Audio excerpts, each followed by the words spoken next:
Hi all, this is Allmighty and welcome to this video. So I decided to give it another go against Leela 0 once again on easy mode, since I've given all the information that is needed to actually know about Leela 0 and where you can play at the last video I made playing against her. I think it's only fair to just start immediately. This time, let's flip the board and force Leela to move. So Leela is thinking and she decided to play d4. So this time I'll be with black pieces and I would play it pretty much how I usually play against d4. So entering queen's gambit declined area and going for the Slav. Okay, not developing the bishop on f4 or g5. That is fine, of course. And here I will proceed with the development of the knight to d7. Yeah, bishop develops, I capture on c4, I play b5. Yeah, let's also, I'm wondering, should I play bishop e7 or bishop to d6? I mean, e4 will be played definitely, so bishop to e7. Okay, let's castle as well, and e4. Okay, this was expected. Let's play bishop to b7, and the e5 pawn comes here. Knight to d5. Once again, a good move. And now I have to capture with this pawn. Otherwise I lose the pawn here. Let's play a6 so that c5 is available, and already Leela is gaining up on this side of the board. So let me just put in a simple rook to e8. Okay, pawn comes to e6. That is once again also fine. And let me just simply capture. Okay, knight comes to g5, I will play knight to f8, defend everything, and here we have the queen entering the game with queen to h5.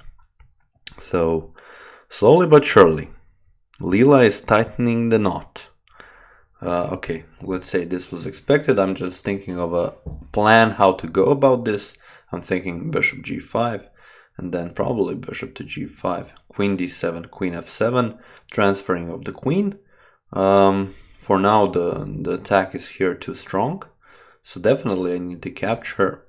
Bishop to g5 is the answer. Queen to d7, the queen was attacked, and now rook enters the game. Very, very nice. Very nice play.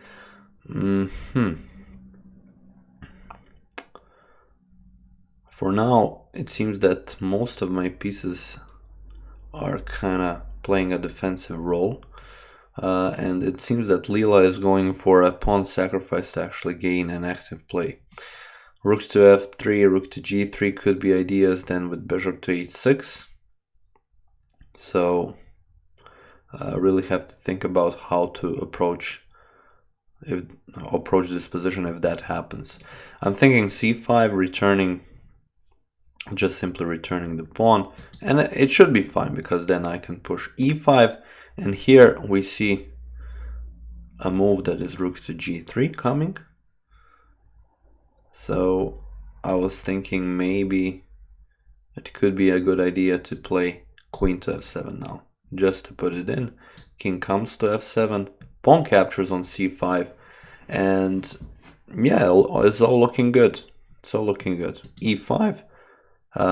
Capture enough space in the center to continue with the game, and I'm feeling a little bit more comfortable now. Okay, so now the pawn has attacked here on c4. That is something I once again have to take into account. What do I want to do? Bishop to c6 seems like a move that I would like to play immediately. h6 is also a move that I would like to put in. Bishop to c6 is just simply here when pawn recaptures and I recapture the pawn, and this pawn is defended, and the rook on a1 will be attacked. And will it force Leela to actually capture because this pawn will be attacked? Well, I think I will like that position. So okay, pawn captures, rook captures on a8, and the rook comes here on f8. Okay, now the decision time. The decision will be where to actually put the king. So should I go back to g8? It's a possibility, of course. The rook and the bishop cannot stay here for long amongst each other because e4 is a move that is very easily available to me. But one thing that I'm considering for white is bishop to e7. So thinking about king to e8 could be a little bit, maybe a little bit of a better move, putting in an h6 there. But also if I play king to e8 and rook to e3, if I play e4, f3 is an availability. So it seems that king to g8 after all should be the move to play. Bishop to f5, okay. So bishop to f5 brings in all sorts of possibilities for white. One eyeing this e6 square, which would be a very good square for the knight to say the least. h6 is still a move I'm considering, and I just would like to see where does actually Leela's plan to put this bishop. Also, it would be wise to start with a pawn push in the center quite soon, like starting with even d4, because I can simply develop the defend the pawn on e5, even though when the rook moves, f4 could be a serious idea. So a lot of things to consider here. Maybe just first play h6 to see, okay, what is the plan for white. White's plan is quite clear.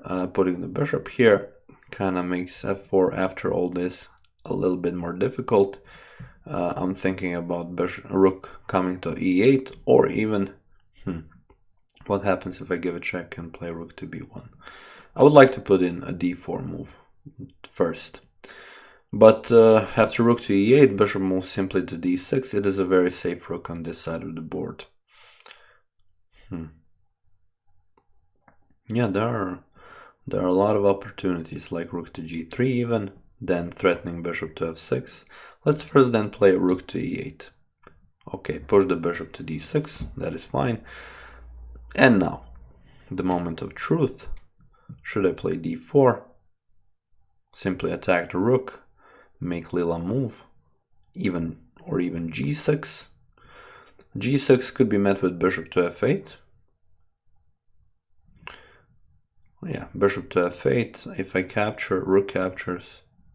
If I capture, the bishop captures on h6. It isn't looking all that good. So let's... Yeah, I'm wondering either e4 or d4. Those are the possibilities. The pawn push in the center seems quite dangerous here for white. So as soon as I start pushing my pawns, the sooner we see some kind of a backtracking by white. Okay, so now the rook has come on a3, a very principled move, put the rooks on open files, and now it's time to see what is actually threatened here by Leela. Rook to a6 maybe, possible, attacking the bishop. Bishop has to move c6, c7, c8. Those are all moves that are possible after that. This bishop is a very good defender of the c6 square. So what I would like to do is counter the threats that Leela will be probably making by playing the threats of my own, playing e4. Okay.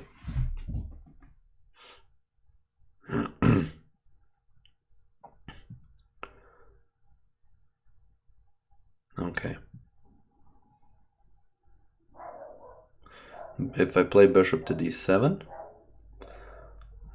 bishop to d7, knight to d7, the question is, what happens after c6?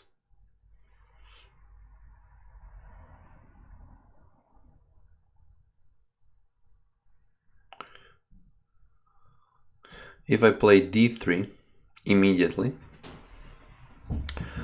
does it force... So let's go over that. So if I play d3, I definitely probably have time to put in a d3 before all of this.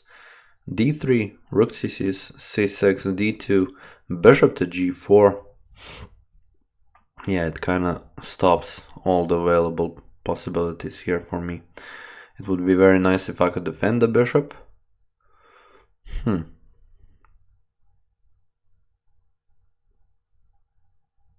Yeah, it's quite an interesting situation, to say the least.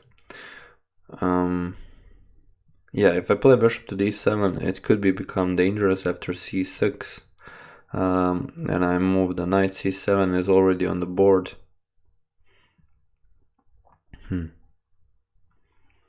Tricky stuff. Tricky stuff. I just want to calculate that line.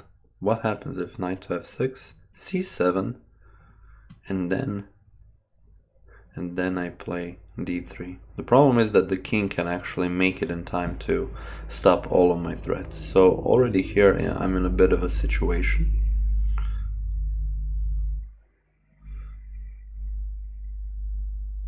What happens if I play rook to a8? Rook to a8, rook c6, d3. Yeah, the bishop can make it. So I was thinking that maybe give a rook check could help me in my pursuit of pushing the pawn, but it doesn't seem like it would. Yeah, the main idea here for white is that if I play bishop to d5, for example, so just a possibility is that c6 is available. d3, for example, c7, d2, bishop to g4. Already c8 is still available because the bishop here is eyeing that square, and d2 is available, and d1 isn't available because the bishop is also defending that square. So I would have to play something like something like bishop to e6 at that point. Let's try with that, because I'm seeing that as an only option in this situation. Okay, d2, bishop g4, or rook to a1. Okay. What happens if I play bishop here?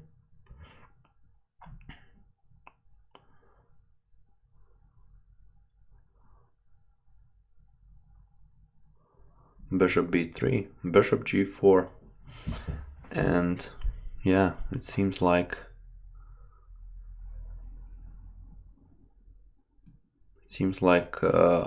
my bishop or my pieces could become overloaded at this point, because bishop to b3 is my only chance. If the rook is coming here, I have no way how to defend this pawn. So let's play bishop to b3. Okay, Leela went for this. I was thinking bishop to g4, but this simplifies the position once again. Here, the queen is coming out, the bishop captures, and after all this, okay, after all is said and done, I will either lose the pawn here on e4 or I will lose the knight, because if I went on and defended the pawn here, Leela would give a check, and then the other bishop is capturing here on this side. Let me go for this pawn, because I can see a way how to defend it. Okay. Now, since Leela defended this pawn, I can simply defend my pawn. Okay, giving a check. That is reasonable. My king will be in a very tight spot. Also my knight, to be quite frank. Yeah, we'll have to play g6 here. Okay, bishop to c5. Yeah, it's the best time to play g6. Let me simply capture. And now one thing is that if I play bishop to d1 and attack this pawn, bishop to e4 comes with a tempo. So, and the idea for Leela is to play even bishop to d4. So quite an interesting situation, I should say. It's very, very difficult to play like this. But I think I have to do this. Allow bishop to e4 and come with the king to g8. Okay, f3. A very nice save here. Playing f3 and not allowing the bishop to capture. Okay. Let me then just find another way how to attack this pawn. Bishop goes all the way to f7. And yeah, that's just the deal. The thing is, I cannot really defend both sides, and yeah, it seems like I will have to defend it like this. But still, I'm not afraid that this will be... For now, I'm still not afraid that this will actually be a win for Leela. But I have to say, very, very good play by her. But having the two bishops here, it will be quite difficult for me to go about and trying to do something in this game. So let's activate the bishop first. Bishop to g4, a little bit of a better square for the bishop, and now activate the king. Okay, b4, something I expected. And now the knight can also come to this side of the board. Okay, bishop to d7 defends the b5 square. There was a check, king to f5, and the king blocks. Bishop to d5, I bring the bishop back to d7. And sorry for that. Once again, Leela goes for this repetition of moves, if I can see. And that is it, folks. Come on, man. I went and thought that for sure this could be a win for Leela. Okay, at one point I thought I was actually in a good position on my side as well. But it seems like that when we come to the end game, that Leela has trouble calculating very quickly, using only one node, since this is easy mode, to actually go for a win. So having that in mind, it seems like opening and middle game is, yeah, pretty much fine for her. But when she comes into this strange, let's say, strange positions to her, something that would be intuitive to me, like having this side of having the white pieces on this side, yeah, bring the king closer, start pushing the pawns, should be enough. But yeah, for her, I guess this kind of an endgame is still too complex, and a lot of people have to play a lot of more games for her to actually, even on easy mode, to be able to go and win this. Quite disappointing, to be honest, but okay, what can you do?